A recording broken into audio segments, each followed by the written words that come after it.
O conteúdo que a gente vai estar trabalhando agora é a respeito do magnetismo. Esse conteúdo, como eu tinha falado naquele vídeo anterior, ele é continuação do que vocês estudaram em Física 5. Física 5, vocês estudaram uma área chamada de eletromagnetismo. Nessa área da física, vocês estudam vários fenômenos. Os fenômenos que foram estudados em Física 5 são os fenômenos elétricos, que envolvem a eletrostática e a eletrodinâmica. A eletrostática foi o que vocês viram no começo, né, que fala de força elétrica, campo elétrico, potencial elétrico, que daí eu falei sobre os raios com vocês, e a eletrodinâmica, que faz o estudo de corrente elétrica e circuitos, que foi a parte final do bimestre. Agora nós vamos começar a falar do magnetismo, tá? E depois de falar do magnetismo, eu vou falar do eletromagnetismo propriamente dito, que é quando as duas áreas se juntam, né? A eletricidade e o magnetismo. Então, vou começar falando a respeito do magnetismo. E eu quero começar com uma pergunta. Vocês sabem, ou melhor, sabem não, o que vocês pensam, o que vem à cabeça de vocês quando a gente fala sobre magnetismo? Imã? Imã, aquele... Imã. Isso. Perfeito. Na verdade, Aqueles negocinhos que você faz esse negócio de esfregar no cabelo. Essa foi uma boa colocação, Juliano. A gente fala do ímã porque o ímã é o único objeto que a gente conhece associado ao magnetismo. Pelo menos é o único objeto que a gente conhece no dia a dia. E a característica do ímã é aquela capacidade de atrair pequenos materiais, pequenos objetos, tá? E essa característica de atrair outros objetos, ela é similar com aquela de esfregar a caneta no cabelo e atrair pequenos pedaços de papel que o Juliano comentou.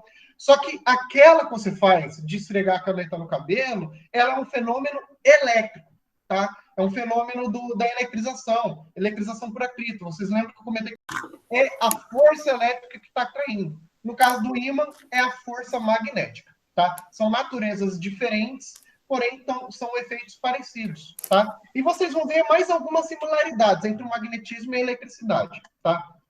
Então, quando fala de magnetismo, o que salta assim a nossa cabeça, na nossa memória, é a ideia do ímã, tá? Inclusive eu peguei a imagem de um ímã, igual daqueles que aparecem em desenho animado, né? O ímã em forma de ferradura, né? O ímã em U.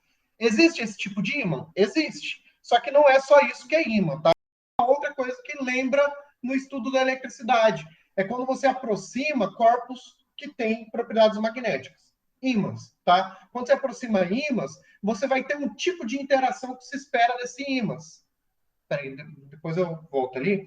Tipos de interação. E que tipo de interação é essa? Quando você aproxima ímãs, você pode ter interação de atração, como essa que você descreveu, ou de repulsão. Se você pegar esses ímãs e virar para o outro lado e tentar aproximar, você vê que ele empurra o outro, tá? Ou então, se for um ímã muito leve, você vê que ele vira para o outro lado e gruda no primeiro ímã, tá? Então, você tem essa característica de se você aproxima, dependendo do lado que você aproxima, você pode ter uma atração ou uma repulsão. E por que depende do lado? Porque a gente tem os dipolos magnéticos, tá? Dipolos por quê? Porque são dois, tá? Vocês lembram da eletricidade que a gente tinha uma característica elétrica dos corpos que dependia da matéria, né? Qual que era a partícula do átomo que estava associado à carga? Por exemplo, a gente tem a carga, no caso da eletricidade, era a carga elétrica, e tínhamos dois tipos de cargas. Uma carga positiva e uma carga negativa. Quem que era a partícula que era responsável pela carga positiva e quem que era a partícula responsável pela carga negativa? Era o elétron e tinha mais um, acho que é o próton. Próton e elétron, não era? Isso. Quem que era responsável pela carga negativa? Elétron. E pela carga positiva? O próton. Isso mesmo. Então, na eletricidade, a gente tinha essas duas características elétricas, tá? Que a gente chamava de carga elétrica, e elas eram, uma era positiva e a outra era negativa. Positivo e negativo para dar uma ideia de oposição, uma à outra, tá? No caso dos ímãs, nós temos algo que não chamamos mais de carga. No caso do ímã, nós temos o polo, tá? E assim como a eletricidade, nós temos dois polos opostos. Um polo norte e um polo sul. Aqui eles poderiam ter dado um outro nome, assim como na eletricidade, que a ideia do nome era dar uma ideia de contrariedade, oposição. Quando você fala norte, é a parte de cima do mapa, o hemisfério norte, e o sul é a parte de baixo. Por exemplo, o Brasil ele está na parte do hemisfério sul. E os Estados Unidos estão na parte do hemisfério norte. Então, chamar de norte e sul é para dar uma ideia de oposição, tá? Então, são chamados de dipolos porque os ímãs possuem 2 polos, tá? E olhem naquela figura ali, vocês veem que tem umas setas indicando as linhas. Essas são as linhas do campo magnético, tá?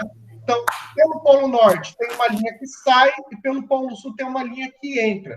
Por esse motivo, dizemos que o polo norte é o polo que sai as linhas, é o polo de repulsão, e o polo sul é o polo de atração, tá? Mas toma cuidado com uma coisa, que não é porque o polo norte é o polo de repulsão que ele sempre repele, tá? Porque a repulsão e a atração vai depender do lado que você aproxima ímãs. Se você aproximar ímãs do mesmo lado, vai ter uma repulsão. Se você aproximar ímãs de lados contrários, você vai ter uma atração.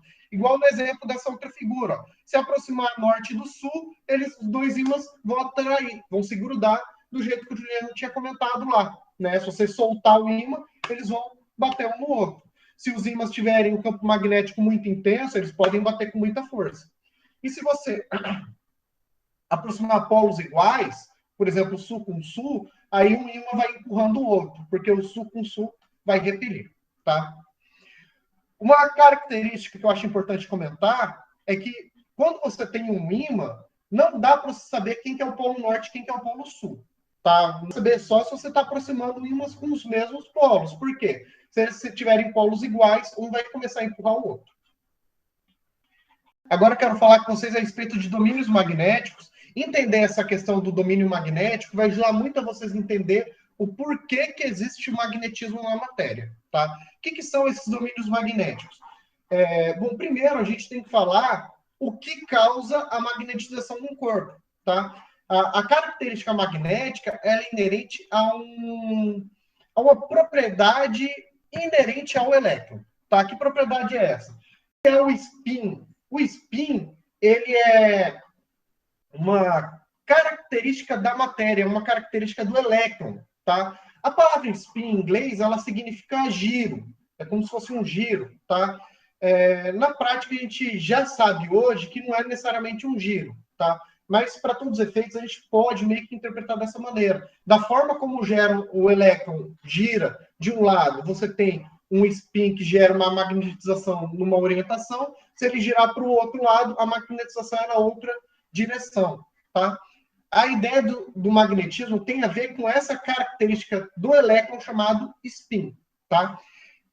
No caso do domínio magnético, é quando você tem uma região do corpo que ele tem uma facilidade de ter os spins com a mesma orientação.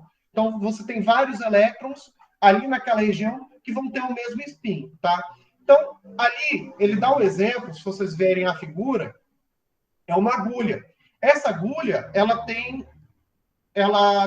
vários domínios magnéticos, ali é como se fosse olhando microscopicamente para a agulha, e essa agulha, ela, como os domínios magnéticos estão cada um apontando para o lado, o resultante dá zero. Então, essa agulha é uma agulha que não possui propriedades magnéticas, tá? Ela é uma agulha comum.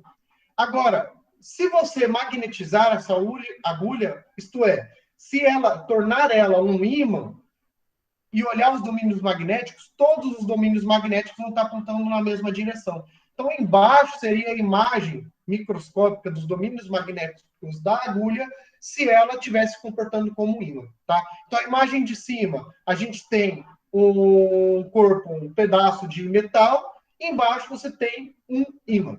Inseparabilidade dos polos. Vocês sabem o que é inseparabilidade dos polos?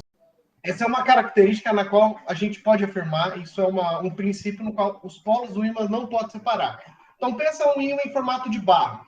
Se eu quebrar ele no meio, eu consigo ter um polo sul numa mão e o polo norte na outra? Ser um ímã se tiver polo norte e polo sul, tá? Essa é a principal diferença na eletricidade para o magnetismo. Por quê? Na eletricidade, a gente tem cargas elétricas. E eu consigo ter, por exemplo, na minha mão um próton, na minha mão direita um próton, e na mão esquerda um elétron. Então, eu consigo ter cargas elétricas separadas. Na eletricidade é possível separar. No magnetismo não é possível, tá? No magnetismo, a gente sempre tem polos, os dois polos. Então, se eu quebrar um ímã no meio, o que vai acontecer? Eu vou gerar dois novos ímãs. Então, ali ó, era um ímã em formato de barra. Eu quebrei no meio, onde no meio quebrou, por exemplo, a parte que estava norte. No quebrado dele, virou o novo Polo Sul. E no outro ímã, que já tinha o lado sul, a parte quebrada virou o Polo Norte. Então, se eu quebrar um ímã no meio, o que eu vou fazer? Eu vou estar criando dois novos ímãs. Um ímã com o Polo Norte-Sul e outro ímã com o Polo Sul-Norte. Tá? Então, é isso que diz esse princípio da inseparabilidade dos polos. Tá? E se eu quebrar de novo o ímã, eu vou ter novos polos novamente. Tá? E uma coisa engraçada, dependendo do jeito que você quebrar o ímã, você não consegue juntar eles, tá? Porque aí, dependendo, se você quebrar ele transversalmente, você vai quebrar e vai ter dois polos, os dois polos quebrados, eles vão estar iguais, né? Então aí você não consegue juntar as duas partes de novo. Depois tenta pensar sobre isso que eu falei, tá? Essa é uma outra figura que eu peguei na internet. Eu não achei nenhuma que estivesse em português, mas, na verdade, o importante é que é a figura, não o que está escrito, tá? Então, eu vou comentar com vocês essa figura. Essa primeira barra de cima, a primeira imagem, ó, hierro não magnetizado. Alas, eu falo bem em espanhol, hein? Seria o ferro não magnetizado. Então, quando o ferro não tem propriedades magnéticas, ou seja, um pedaço de ferro comum, os domínios magnéticos apontam cada um para o lado. Por isso que ele não tem propriedade magnética. Tá? Na segunda imagem, ó, você tem o hierro algo magnetizado. Seria um ferro um pouco magnetizado. Você vê que os domínios eles apontam para o lado, mas eles não estão tão alinhados assim. Então seria um ímã um pouco fraco. Tá? E a terceira imagem, a terceira barra, ó, hierro fuertemente magnetizado. Nossa, eu falando tá muito feio. Mas enfim, tá? Seria o quê? O ferro, um pedaço de ferro fortemente magnetizado, tá? Um ímã. Um ímã seria o caso do segundo e do terceira imagem ali, tá? Reparem que onde a seta está apontando, a seta sempre onde ela sai é o polo norte e onde a seta entra é o polo sul. Se eu quebrar esse ímã no meio, a orientação desses domínios magnéticos continua a mesma. Por isso que continua tendo polo sul e norte num lado do pedaço e sul e norte no outro lado do pedaço também. Tá? Primeiro, é um pedaço de ferro comum. É um pedaço de ferro. Se você, por exemplo, colocar um ímã perto desse pedaço de ferro, ele é atraído pelo ímã, não é? Seria essa segunda situação. Quando o ferro está próximo de um campo magnético como de um ímã, ele se comporta como ímã por quê? Os domínios magnéticos representados pelas setas vão se orientar na mesma direção do ímã. Se você deixar esse pedaço de ferro por um bom tempo perto do ímã, ele pode adquirir uma magnetização permanente. E quanto mais forte for a magnetização, mais orientados serão os domínios magnéticos. Então, a terceira imagem ali, ó. Todos indo da esquerda para a direita, indicam um campo magnético bem forte. Tá? Então, seria um ímã de ferro permanente, seria essa terceira imagem. E aí, se você quebra esse ímã no meio, ele continua tendo essa mesma orientação. Da esquerda para a direita, sul-norte, sul-norte.